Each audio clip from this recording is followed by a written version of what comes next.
By the year 120 AC, the nobles and common folk of Westeros were like frogs in a simmering pot, the water they swam in growing incrementally hotter and hotter with each passing year. King Viserys Targaryen was growing old and feeble, his health declining alongside not only the Seven Kingdoms, but his own deeply divided family. The last years of his reign would preside over the last years of peace that an entire generation of Westerosi would know, and his death would set forth the chain of events that was destined to unleash hellfire upon the realm.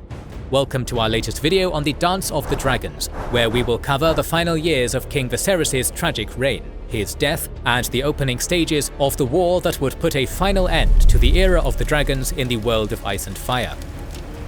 The year 120 AC marked the beginning of the end of King Viserys Targaryen's torpid reign, the twilight of an era of peace which had reigned over the Seven Kingdoms of Westeros since the time of King Jaehaerys, and the dawn of an era of fire and blood that would tear the realm asunder.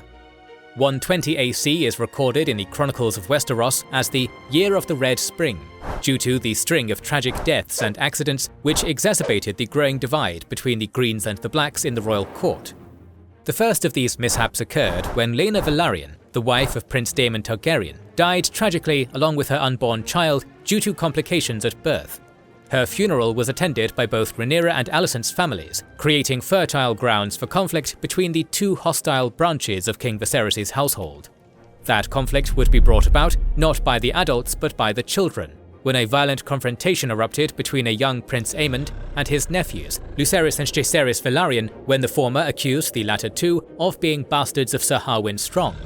The boyish scuffle quickly turned bloody when Lucerys slashed at Aemond with a knife, cutting out the young prince's eye.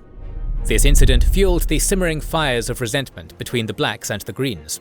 King Viserys, for his part, was a staunch defender of his beloved daughter Rhaenyra and her progeny, issuing an edict that anyone who continued to spread the rumour that the Velaryon boys were strong bastards would have their tongues cut out. Yet tongues continued to wag in spite of this threat, especially after a massive fire at Harrenhal tragically resulted in the death of Sir Harwin Strong, the ostensible real father to Rhaenyra's children.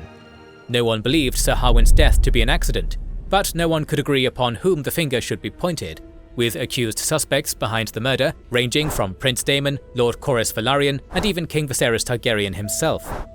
The most likely culprit, however, was probably Lord Larys Strong, the scheming younger brother of Sir Harwin, who orchestrated a kinslaying to take his older brother's place as heir to the lordship of Harrenhal. In any case, King Viserys remained a staunch defender of his elder daughter and her children, thereby holding true to his support for Rhaenyra as his one true heir. However, King Viserys was by now an old and sickly man, and as his health continued to decline, so too would his ability to shield Rhaenyra from threats to her birthright. In 122 AC, another tragedy struck when Sir Rhaenyra Velaryon went missing, supposedly killed in a lover's quarrel with his paramour Sir Carl Corey. Not 6 months had passed since Sir Rhaenyra's death before Princess Rhaenyra remarried, causing shockwaves of scandal to ripple throughout the realm as she eloped with her uncle Prince Daemon, joining him in incestuous matrimony without King Viserys' knowledge or approval. Rhaenyra's marriage to Prince Daemon secured her a vital, if volatile, ally and dragon rider in the conflicts to come. With Daemon, Rhaenyra conceived her first indisputably trueborn Targaryen son, Aegon the Younger. This, however, did not end the challenges to the legitimacy of her family. In 126 AC, when Rhaenyra's middle son, Lucerys Velaryon, was named the official heir to Driftmark, his title was disputed by a number of lesser Velaryon cousins. Lucerys had no right to become the Lord of the Tides, these cousins protested, for he was a strong bastard, with no true Velaryon blood in his veins. These petitions were likely churned up by Queen Alicent, Otto Hightower, and their supporters among the Greens, who at this time were seeking to damage Rhaenyra's claim upon the Iron Throne by any means necessary. Indeed, the Greens' power at court had been growing exponentially over the last few years. King Viserys was growing old and feeble, allowing his scheming hand, Sir Otto Hightower, to stack the small council with loyal Greens supporters. This included Sir Tywin Lannister, who was made Master of Ships, Sir Jasper Wilde, who was appointed Master of Laws, and Lord Larys Strong, who was anointed Master of Whispers. These men all backed the claim of Alicent's firstborn son Aegon to the Iron Throne over Princess Rhaenyra. The lone holdout in the small council loyal to Rhaenyra was Sir Lyman Beesbury, the Master of Coin. The walls were closing in on the Blacks, and Rhaenyra and her children were more imperiled than they had ever been. Yet the Black Princess still had one ardent supporter, her father, the king. By 126, Viserys was perpetually bedridden. The king summoned the vestigial remnants of his strength to take the throne and hear the petitions against Lucerys Velaryon. He heard the complaints of the Velaryon cousins, and, true to his edict 6 years prior, ordered their tongues cut out for perpetuating the lie that his grandchildren were strong bastards. Not moments after issuing this sentence, he slipped and cut himself on the throne, slicing his fingers to the bone. An ill omen of a weakening old man who was on death's door. That death would soon come, and with it, the floodgates of conflict would burst open. On the third day of the third moon of 129 AC, a servant entered the royal chambers in the Red Keep, only to find that King Viserys, ancient and feeble, had died in his sleep. The humble chamberlain rushed to inform Queen Alicent of her husband's passing. Should the late king's wishes have been honoured, then Alicent should have sent a raven to Dragonstone Keep, the seat of Princess Rhaenyra, and informed her to come to King's Landing to take the Iron Throne as the king's chosen heir. However, the queen had other plans. Throwing the servant into the black cells to ensure word of Viserys' death would not spread to the public, she ordered a secret meeting of the small council with the aim of persuading them to recognize her son, Aegon, as ruler in Rhaenyra's stead. The council was deeply torn. On one hand, Viserys had made his court swear fealty to Princess Rhaenyra as his heir 20 years ago, and had defended her claim to the throne ever since. But on the other, Prince Aegon was male, and by law of primogeniture, males come before females.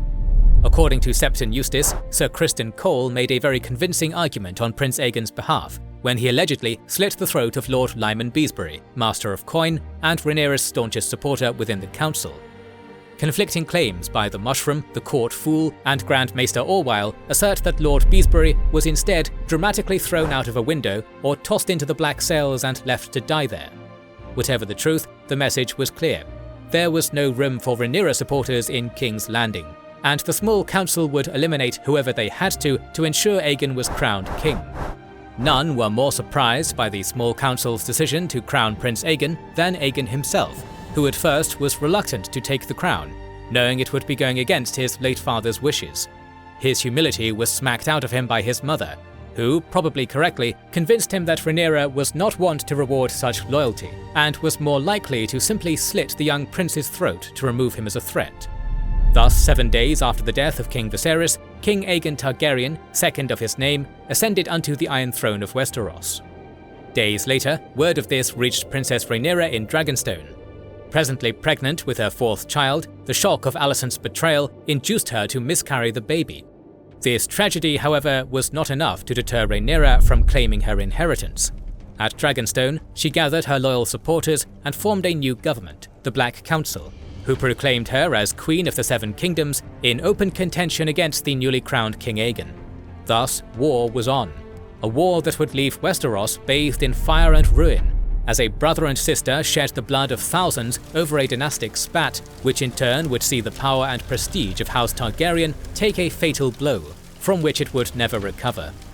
Indeed, before the imminent Dance of the Dragons, House Targaryen had 18 dragons to command. By the war's end, all but 2 would have been slain.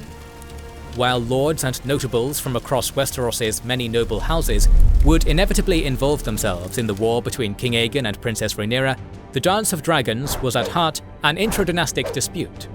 Thus, with both sides of the conflict led by various people named Targaryen, it is necessary to break down which Targaryens served on which side to belay the inevitable confusion. Among the chief supporters of King Aegon's faction, ergo the Greens, was the young king's younger brother, Aemond Targaryen. Rider of the Dragon Vhagar, Aemond was possessed of a legendary temper. Having lost an eye in a grudge match with his nephew Lucerys at the tender age of 10, he encrusted a sapphire into the empty socket where the eye had once been. King Aegon also had a second younger brother, Daemon, who was gentler and more charming than Aemond, but a dragon rider and a capable warrior all the same. On the other side, Princess Rhaenyra's Black Council included her 3 eldest sons, Jacaerys, Lucerys, and Joffrey Targaryen, each one a dragon rider. Present also was the 55-year-old Lady Rhaenys Targaryen, sister of the late King Viserys, rider of the massive worm Meleys, and wife to Corlys Velaryon, owner of the largest fleet in the realm. Finally, chief among Rhaenyra's supporters was her uncle and husband, Prince Daemon Targaryen, rider of the mighty dragon Caraxes, and widely considered to be the most dangerous man in Westeros. At the onset of the war, King Aegon had the loyalty of the majority of Westeros's great lords, and in comparison, Rhaenyra's support across the realm was very limited, her strongest supporters being Lord Corlys of House Velaryon and his wife Rhaenys Targaryen, whose fates were bound to Rhaenyra as Rhaenyra's heirs were their grandchildren. However, the Black Princess had one major advantage. While Aegon's faction had only 4 dragons, hers had 11, albeit only 6 presently had riders. This gave Rhaenyra a potent advantage in firepower. But this alone would not carry her to victory, for while dragons can burn down a city, it took armies to conquer and hold it. To that end, Queen Rhaenyra opted to use diplomacy, sending out 2 of her sons to parley with the great feudal lords of Westeros to earn their support.